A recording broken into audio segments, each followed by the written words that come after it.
What is up, everybody, and welcome back to another episode of upcoming mods for Skyrim Special Edition. If you guys have never seen this series before, basically what it's all about is I show you some work-in-progress pictures, images, or videos from different mod authors for mods they are currently working on implementing into Skyrim Special Edition or regular old Skyrim. The point of the series is to kind of get you hyped and just feature some cool mods that I think are going to be coming up in the near future. There's no dedicated release dates, or it's not really clear if it's going to be on console or PC only, but regardless, all these mods do look pretty cool and interesting. And all around, I feel like it's a good way to support mod authors' work through the whole process, not just when they are released. As always, if you guys do enjoy, I really encourage you to consider subscribing. If one of the mods that I show you today kind of stands out to you as being a little bit cooler or more interesting than all the others, definitely click on the link in the description down below to the mod page or just whatever source I did get it from, and you can actually endorse it, comment it, or just send the mod author a message saying he's doing a great job. I don't think you guys would realize how big of a difference that would actually make to a lot of these mod authors, and I just really recommend you do so. But as always, again, let's just jump right into it.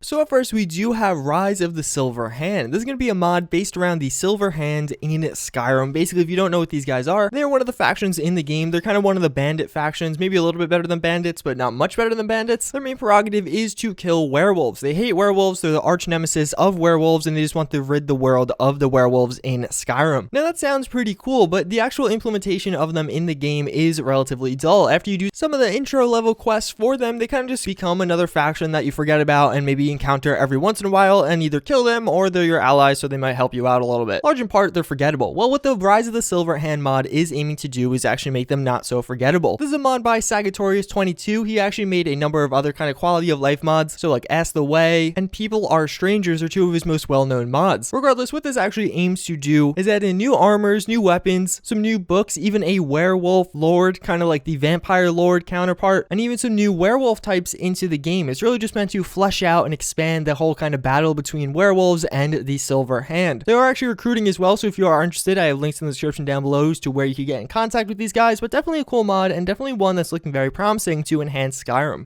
So up next, we're going to have a new ENB. This doesn't have a technical name yet. It's just kind of a work-in-progress ENB by a guy named Paladin Jacobs. He doesn't really have any mods posted just yet, although the ENB work-in-progress does look very good. He said he's not even sure if he wants to release this to the public, but I definitely encourage him to do so. I really like the look of this ENB because it just seems much crisper than some of the other ENBs out there. Like, at least compared to some of the other ones, things don't really look as bloomy or as fantasy even. It just looks like it's more realistic, and again, just looks like a nice crisp photo from something that maybe even is real life. I mean, all around, the images for this one do speak for themselves. You either like it or you don't like it, as does come with ENBs. Personally, I again really like the look of it. I think this one definitely looks very cool, and I definitely think it'd be something I would download. All around, I do hope this guy does release his ENB, and I'm excited to see what more work he does on it in the future.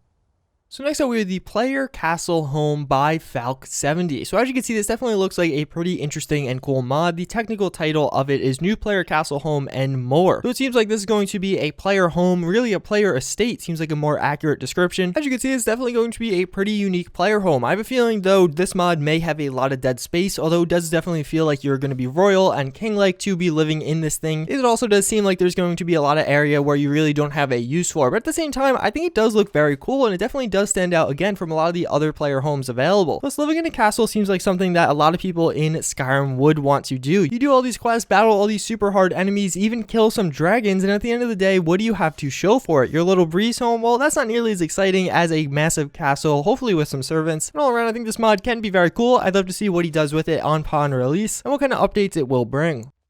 So next up, we have the Champion Molag Bal armor. So as you can see, this is going to add in a pretty cool and interesting armor. I'm not really sure about the implementation of this or how it will be implemented. Some of these images are not going to be colored yet because some of the colored ones are a little bit more updated, but again, they're all kind of showing the same type of armor here. This mod is by Scroll Thief 84. He has released a number of different weapons and armors for both Skyrim and Skyrim Special Edition, so it definitely seems like he has experience on these things, and definitely seems like this armor is coming along quite nicely. It is called the Champion of Molag Bal armor, so I imagine it's going to have something to do with killing him or just overcoming him in some way. Maybe you have to dupe him at his finest. Regardless, again, the armor itself does look really cool. I definitely like the heavy and kind of large look of this armor. It seems like it's going to be worn by a character that is pretty powerful, which frankly, if you made it that late in the game, you got to be pretty strong or a pretty high level. All around, again, it does still maintain that kind of dark and demonic look, almost a vampire style to it, and someone that it seems like definitely could pack a punch if they chose to do so.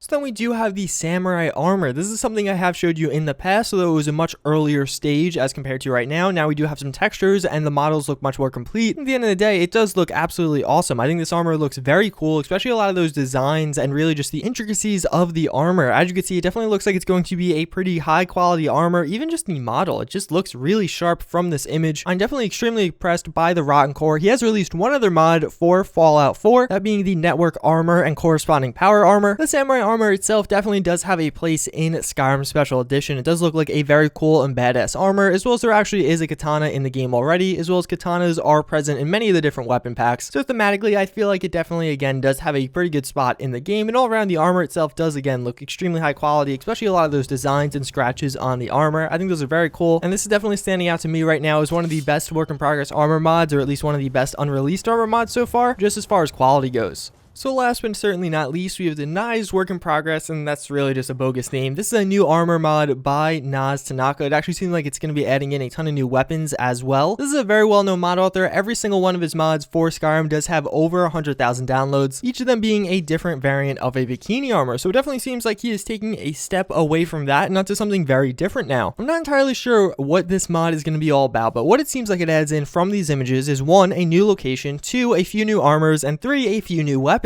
All these obviously being very medieval or knight themed. We do have some plate armors, we do have some kind of just flat steel swords that actually look very high quality, as well as a pretty cool looking new location that again does follow a kind of similar medieval theme to it. Again, I don't really know what this is going to be, if it's going to be a quest or if it's just going to be kind of one new location with these armors there, maybe a vendor where you could buy some of the different armors and weapons. Regardless, this definitely looks extremely high quality and like a very promising mod. I definitely want to see where he goes with this and really how he plans to implement this. I think just a mod that kind of is a bulk pack of a bunch of different medieval style weapons and armor would fit very well into Skyrim. I think a medieval weapon and armor pack that coincides with a lot of the European ideals in the medieval times would be very cool and definitely looks, again, very promising. I think that would be a really cool armor mod to install and just kind of have in your game, because although it is very different than what we have in Skyrim right now, I definitely think it would have a place in it thematically. It would just kind of fit into the game pretty well. It wouldn't stand out like a sore thumb, but it'd stand out enough that you know it is a mod and definitely going to be a little bit different. That's pretty much going to wrap it up for this episode of Upcoming Mods. If you guys did enjoy this episode, comment birthday cake down below. As always, thank you guys for watching again. I do hope you enjoyed, and I hope to see you all next time. Later.